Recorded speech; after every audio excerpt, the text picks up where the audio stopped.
Welcome, everyone, to another amazing story on this channel. I hope you are all doing great.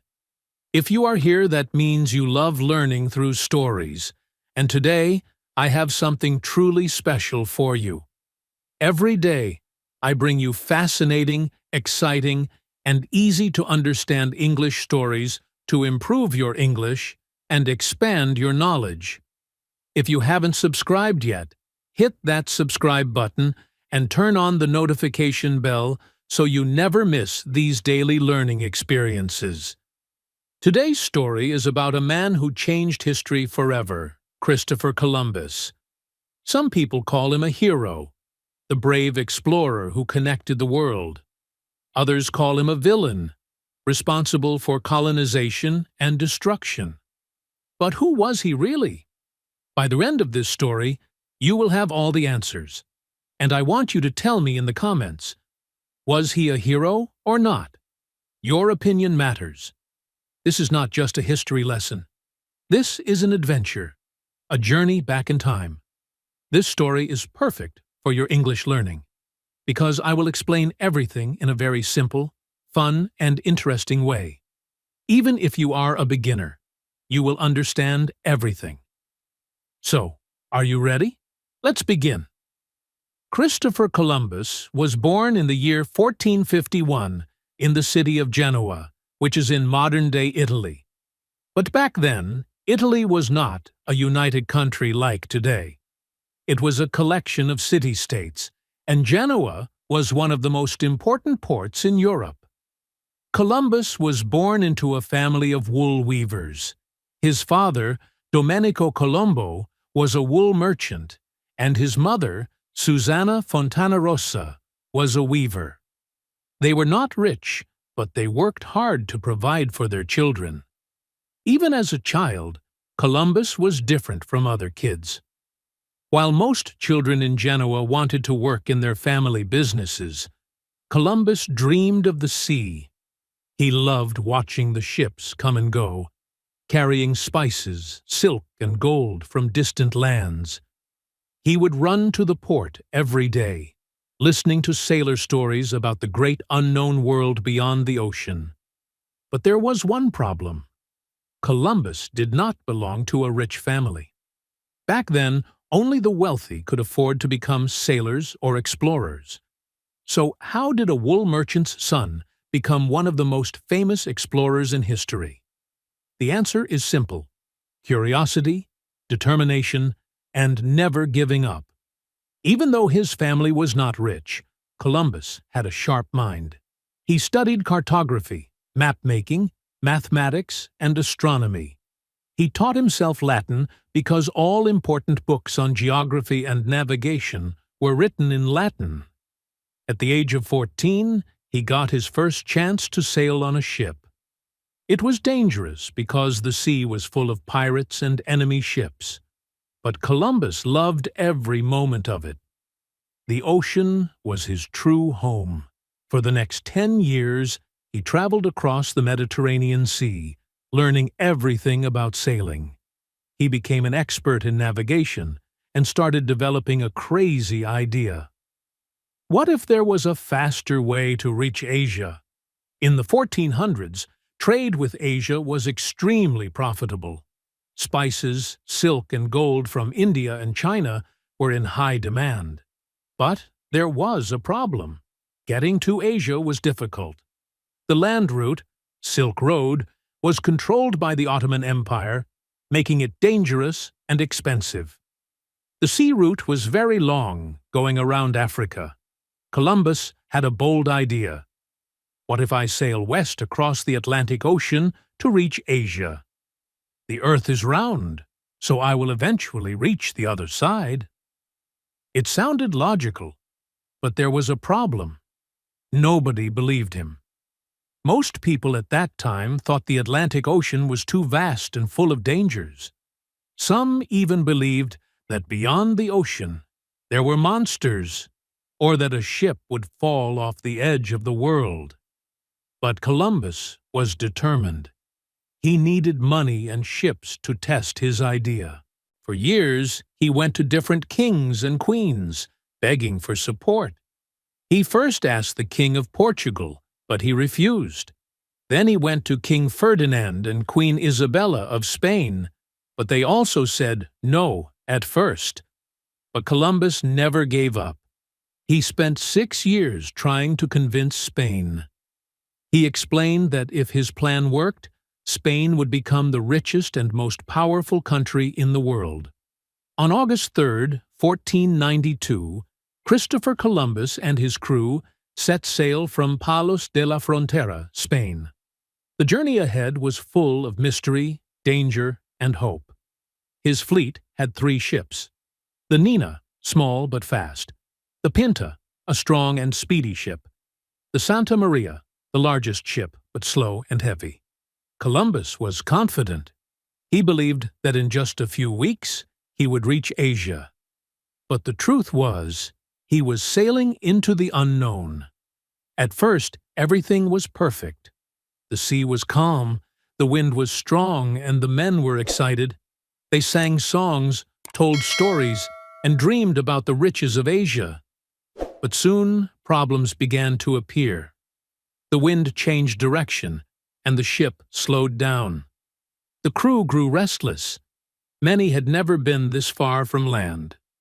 Food and water were limited, and the salty sea air made them thirsty all the time. As days turned into weeks, fear grew in the hearts of the sailors.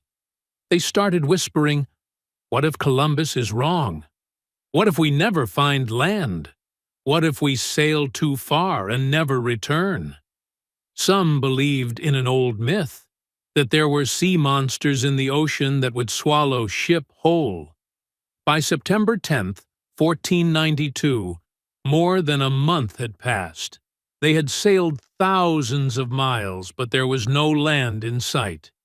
The sailors started losing hope. Some demanded to turn back. Others whispered about throwing Columbus overboard and taking the ships back to Spain.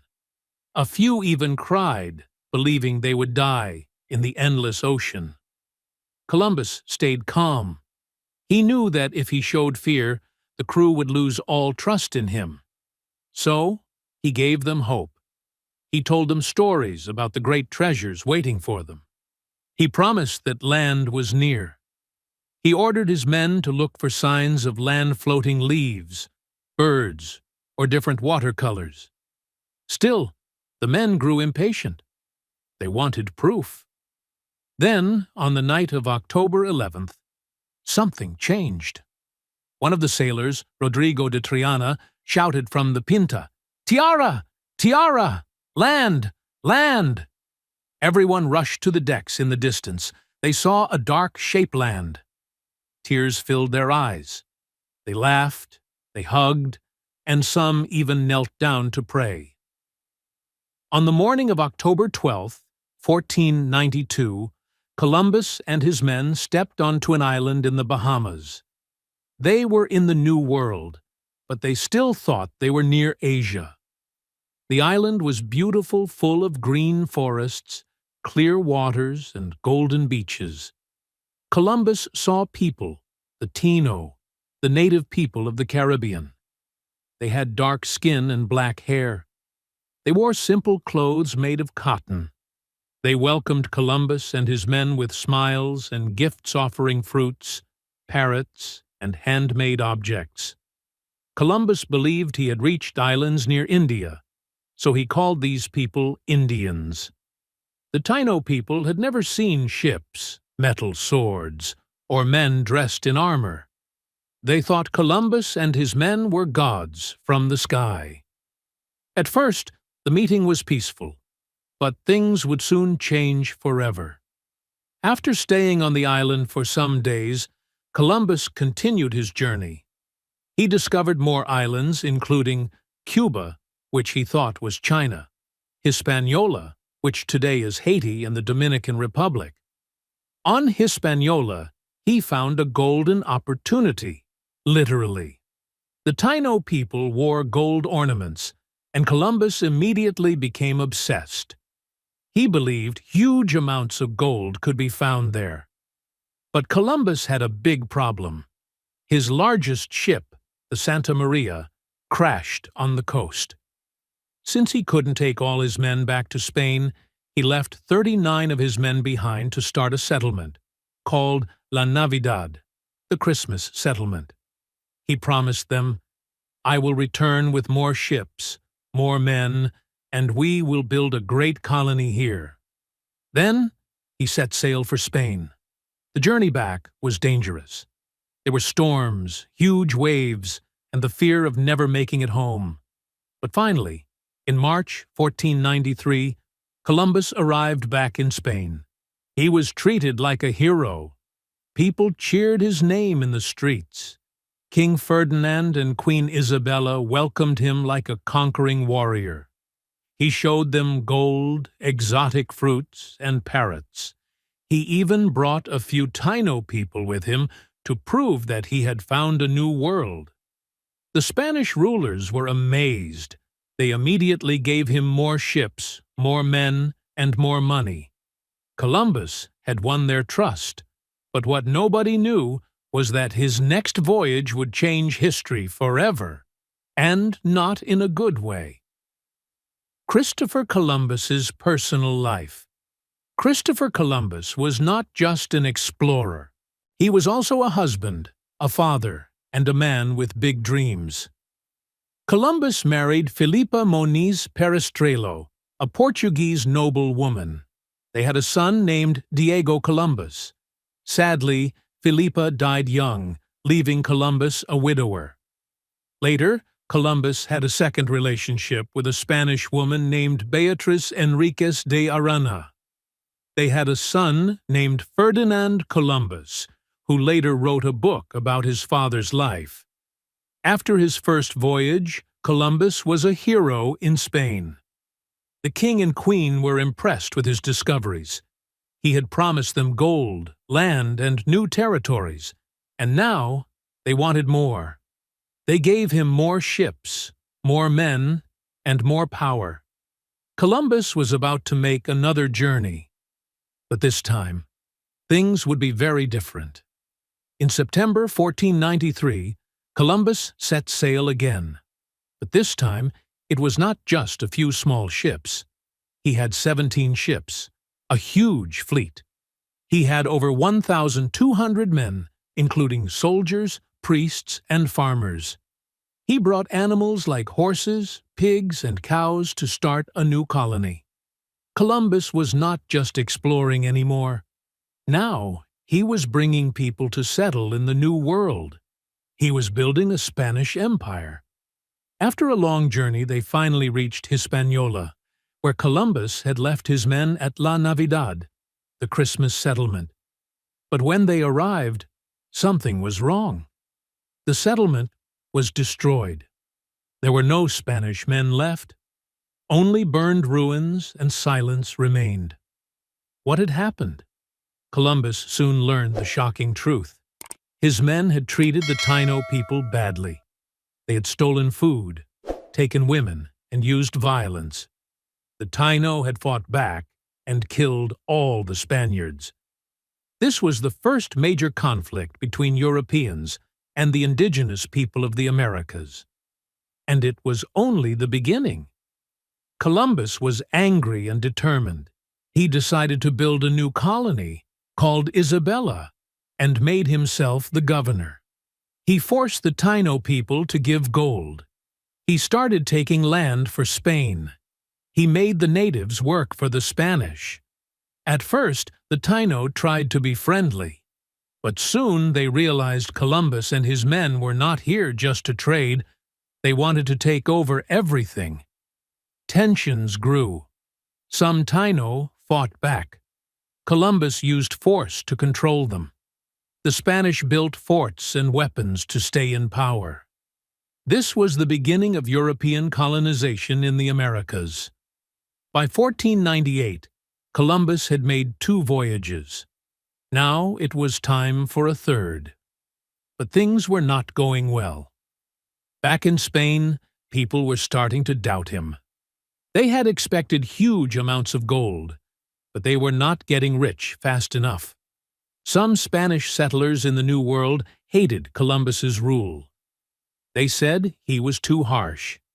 But Columbus was still determined. He returned to the Caribbean with 6 more ships. This time, he found something new.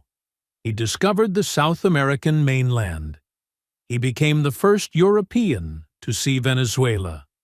But his problems were getting bigger. In 1500, the Spanish king and queen sent an investigator to check on Columbus. They had heard bad reports. People said Columbus was cruel and unfair. Some Spanish settlers had rebelled against him. Many were angry because they were not getting rich.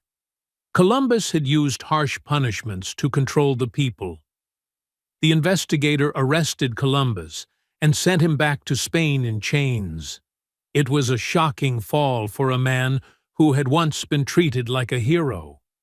Even though Columbus had been arrested, he was later forgiven.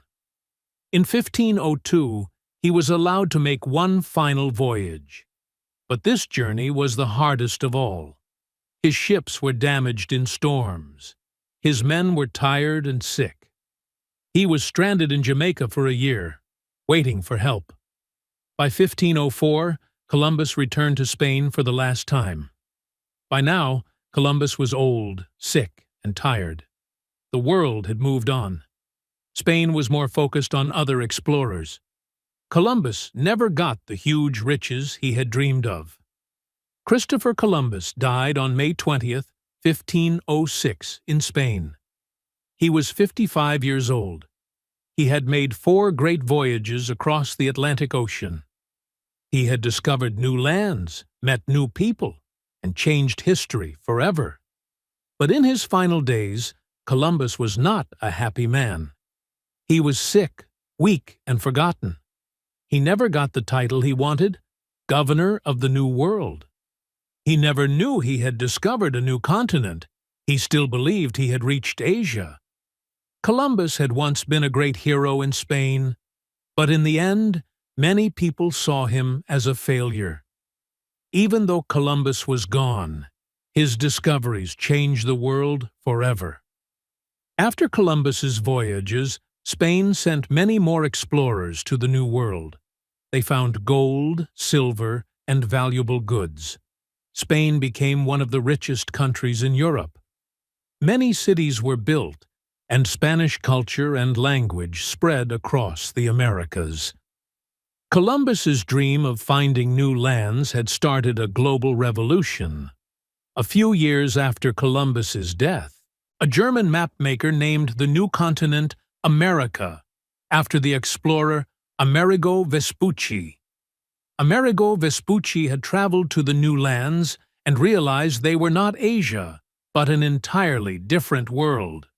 Columbus had never known the truth. Columbus's voyages opened the door for European explorers to come to the Americas. But this also brought pain and suffering to many people. The Taino people, who had welcomed Columbus, were forced into slavery. Diseases like smallpox killed millions of indigenous people. European conquerors took land and power.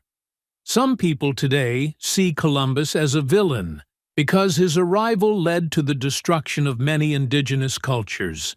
But others say he was a brave explorer who connected 2 worlds for the first time in history.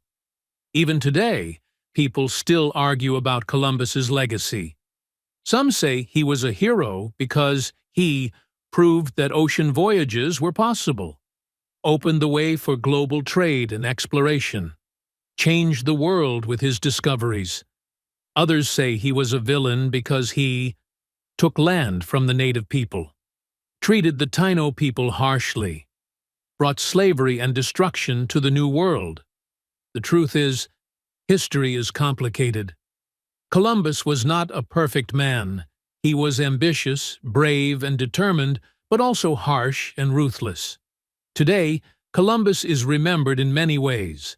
Columbus Day is celebrated in the USA and some other countries on October 12th. Cities, rivers, and even a country, Colombia, are named after him. Some people protest Columbus Day and call it Indigenous Peoples Day to remember the native people who suffered.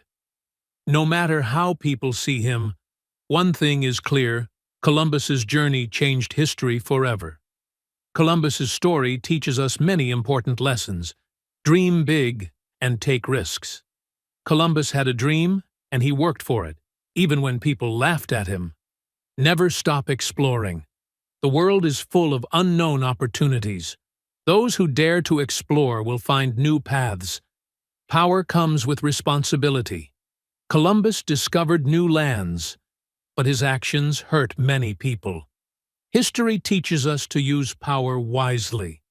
Your actions define your legacy. Columbus wanted to be remembered as a great hero, but history sees him in many different ways. What we do in life affects future generations. Now that you've heard the full story of Columbus, what's your opinion? Was he a hero or a villain? Leave your thoughts in the comments.